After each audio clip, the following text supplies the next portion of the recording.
Anime characters with aura. Now, there have been certain times when watching an anime where there are certain characters that just pull up with all the sauce. And I mean, they're just dripped out to the max. Aura level over 9,000. And today, we're going to be looking at a few of these characters and bask in their glory. So without further ado, let's get active.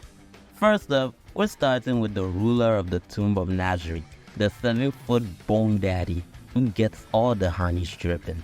Out in an elaborate jet black gown with gold and violet edges, the supreme overlord of life and death, greatest of the supreme beings, king of Irantel, lord of the Baruth Empire and destroyer of the kingdom of Riestes, Lord Ainz O'Gown. Now, right off the bat, this man was oozing with aura. Granted, he had a rough start at the beginning, trying to understand what was going on around him, but once he got the hang of it, bro got in his bag. He walks out of the most evil looking portal and shoots a lightning bolt and kills this soldier. And he came with a bad bitch helping out with the assist. Turns the dead soldier into a death knight, sends him into the village to kill all the other soldiers, then goes out of his way to save the kingdom's warriors and faces against these lame ass niggas called the Sunlit Scripture. And proceeds to uncontrollably flex on them like bruh. He's literally dog walking their asses, forces them to use their ultimate weapon, getting back their confidence, and then when they think they can survive, grasping that thin thread of hope, he nonchalantly gets rid of that shit. And these guys are shook, praying to their gods, telling him to clear his schedule cause they are about to see him. And if you think that's where it ends, you're sorely mistaken, cause bro disguises himself as an adventurer in order to gather information and learn more about the world. And the people he adventures with end up getting killed by this sadistic crazy blonde chick named Clementine. So what does the big bone daddy do in retaliation? Oh, nothing. He just tells his maid to go ahead and embarrass this old man. Like literally embarrass him, killing him with no remorse. At this guy questioning his whole life and shit. Pray to God. Hell, he doesn't even pray to God. He worships the devil.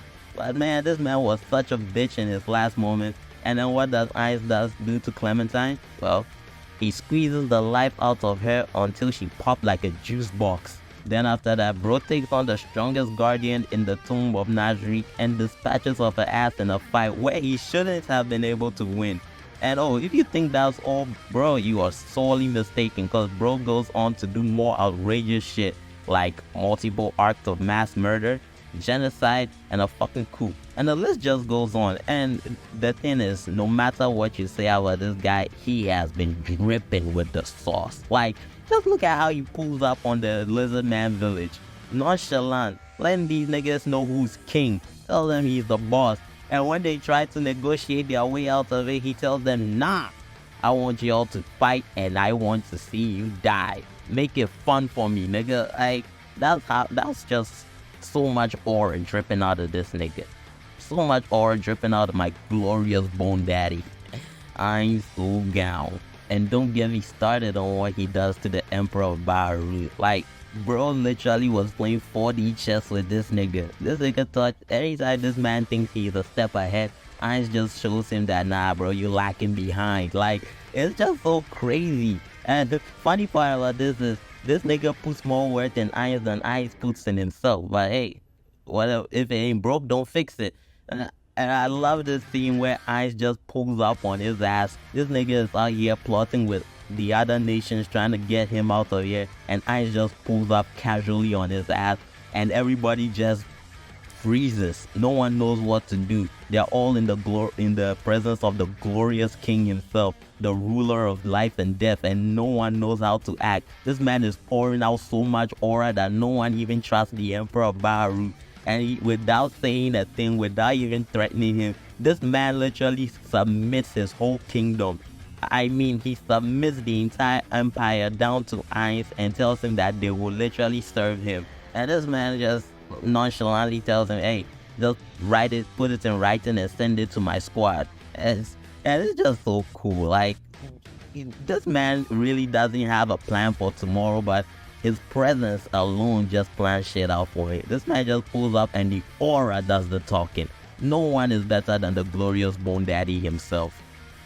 Crazy thing is, after this, bro goes on a whole crusade. He takes his soldiers and everybody and goes on a crusade to destroy the Riesi's kingdom. And when I mean destroy, I mean destroyed. No one was left alive, bro. The only people who made it out of that shit is the princess and the bitch ass nigga Climb. But damn, that shit was beautiful. Like, Overlord is just a fantastic anime, and Ainzo Goon serves to make it a more fantastic show. This shit is a masterpiece, like chef's kiss. I will keep glazing this man to the day I die. I love this show. Next up, we got Muzan Kibutsuji.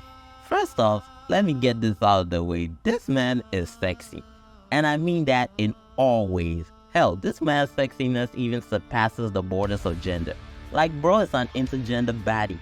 And bruh, the aura on this nigga is immaculate. I remember season 1 of this show, niggas couldn't say this man's name without getting brutally violated. Like, dog, I remember Tanjiro finding this nigga out in the street, and bro appeared to be an average regular guy. Well, aside from the fact that he looked like motherfucking Michael Jackson, but he was still pretty. So pretty. Everything seemed pretty normal, but then he turns one of the people in the crowd into a demon, allowing for a quick getaway. But when Tanjiro started G-checking him and calling him out, bro started seething with rage. Then after that, he goes into an alleyway where he takes out his aggression on some drunks. Then later, when one of the lower moons passes away, bro just decided to get rid of all of them. He was like, fuck it, clean slate. And he does this shit in the scariest way possible. Like, for real, this shit looks straight out of a horror movie. He later gets pissy at Akaza about not killing Tanjiro. Despite the fact that Akaza took out a whole Ashura, this nigga is straight up pressing him. Got him out here sweating, looking like a little bitch. When in the last movie, we thought he was cold as hell.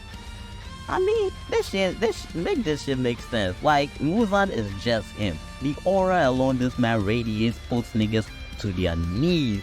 This man is just on top of the world. It doesn't matter what form he comes in, whether as a man, as a woman, a child, he just got that shit on. Everybody just trembles at his presence. That's what we call aura.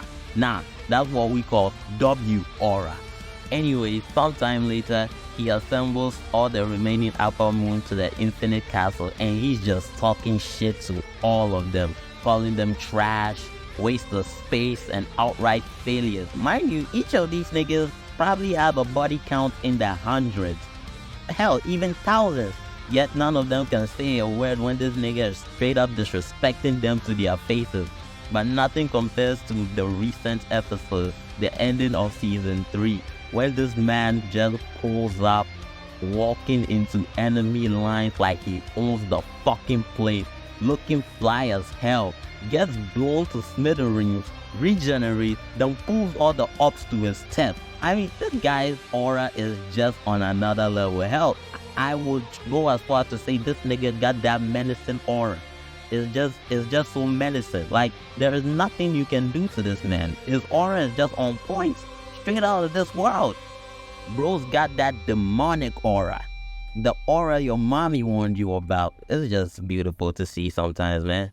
Alright, now y'all know I couldn't make a video about anime characters with aura and not include the honored one himself, Satoru Gojo.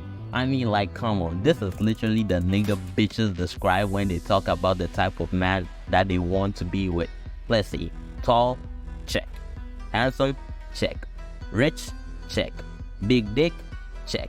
Nah, for real, this nigga has so much aura that it's impossible for regular niggas to lay hands on him.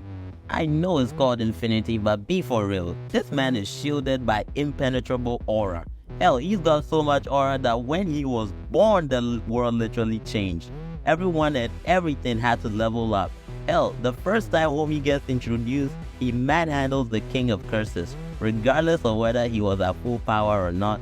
Then later on, he bullied Jogo and basically gave this nigga PTSD. Anytime he tries to use his domain expansion, he gets war flashbacks, and that's nowhere near the shit he does in the movie and season 2. Bro put his hands on Miguel, had that brother sweating. I'm sure that brother felt the hard R with every hit that landed on his face. Like, come on bro, every blow that shit felt like a hate crime. And that doesn't even come close to the shit that happened in the second season.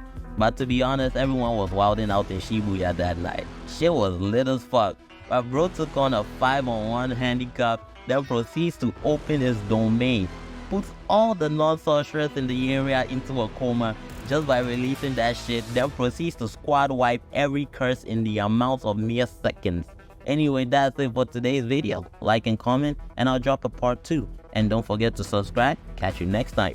Peace.